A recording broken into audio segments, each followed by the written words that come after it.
Merry Christmas, everybody. Corbin, Creed, Karis, Elias, and Allegra, Johan, Amanda, Joy, and Vince. I'm getting ready to read Andro, Star of Bethlehem. Andro's star slid into his place on the front row. He was covered with bright flashes of cosmic dust, and he was late to the star choir practice. Again. I'm very sorry, sir, for being late, Andro stammered as the great singing star looked down at him from the choir director's box. It was like this, sir. I was watching a gigantic meteoroid zapping and zooming all over the sky. Oh, sir, it was the fastest and the biggest one I've ever seen. And, I guess I forgot it was time for choir practice. Great singing star glowed with impatient flashes of red and orange. Excuses, excuses, he muttered, tapping his baton for silence. Immediately the stars became quiet.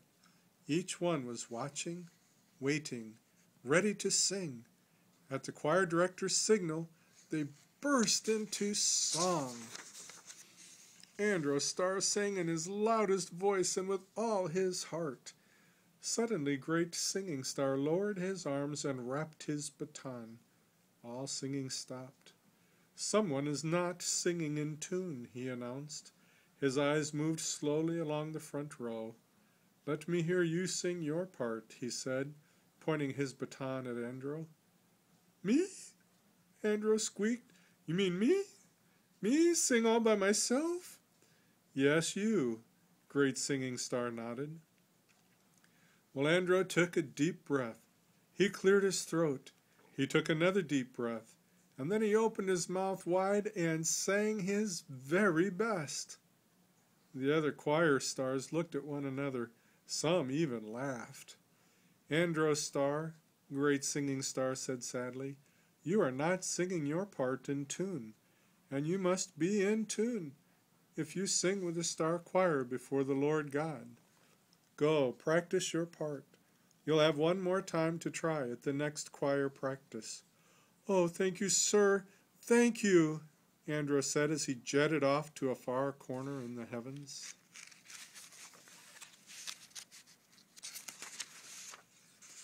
And there he practiced and practiced all night long. More than anything else in the universe, Andro wanted to sing praises to the Lord God with the star choir. At the next choir practice, Andro slid into his place early.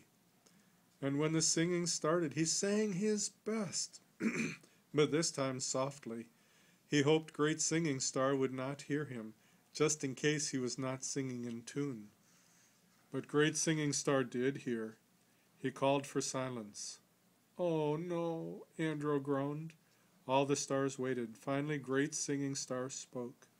Andro star, you are not singing in tune.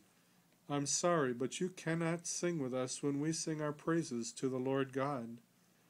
Andro could not hold back his tears. To think he still was not singing his part right. He had practiced so long, and he was trying so hard. The hot tears sparkled as they spilled down his sad face into the night sky. However, great singing star continued, you can be in your place right on the front row when we sing, and we want you to shine brightly, but don't make a sound, not even one. Andro smiled a big thank you and reached for a soft piece of cloud to wipe his tears. All right then, Andro thought, I'll stand in my place and shine my very best. What a magnificent night it was! With sparkling faces, the stars stood before the great white throne of the Lord God, and right in his place stood Andro, shining brightly with all his might. On either side and behind the great white throne, angels stood quietly, reflecting the glow of the stars. This was the moment the star choir had waited for. Bowing low before the Lord God, great singing star spoke. We have come to sing our songs of praise to you, Lord God of heaven and earth." Then raising his baton, he led the star choir as their voices filled the heavens with glorious music. Andro thought to himself, "Why, this is the most wonderful moment of my life." And his heart was so full of love for the Lord God, he couldn't keep quiet. He began to hum, ever so softly. His gleaming face became a rainbow of light, glowing with all the beautiful colors you can imagine. Andro thought he would burst with joy. He just had to sing, just a little, then a little more and a little more, louder and louder and louder he sang with the stars. When the song ended, the great singing star had lowered his baton for silence. Andro was still singing.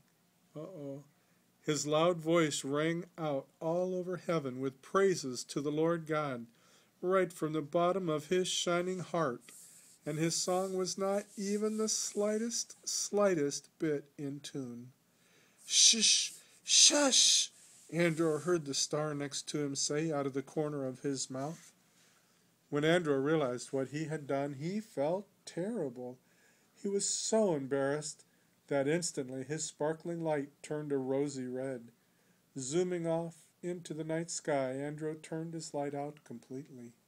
No matter where he went, he heard the comments of the stars passing near him. "That Andro star, who does he think he is anyway? He ruined our songs of praise to the Lord God," Andro heard them say. "He spoiled the whole thing." For a long, long time, Andro did not shine, not even a little glow. He was too sad. No longer did he go zooming in and out among the other stars, leaving his silvery, sparkling trail of cosmic dust the way he used to. He had not meant to spoil the songs of praise sung by the star choir. He only wanted the Lord God to know how much he loved him, and how glad he was to be a shining star in the heavens. "Certainly, God must be disappointed in me," Andro thought over and over.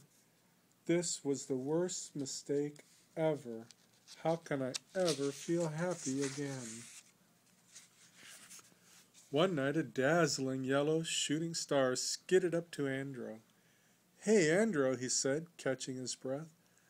"Have you seen what's going on? The angel of the Lord making all those flights to Earth?" I haven't noticed, I guess." "What's it all mean?" Andro asked. But the shooting star was off and away before Andro even finished his question.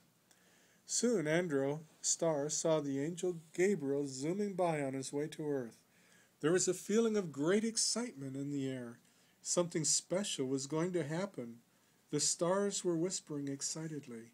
Whatever could it all mean? One night, soon after the moon had begun to shine upon the earth's eastern lands, the angel of the Lord came and stood by Andro. "Come with me," the angel commanded. "The Lord God wants to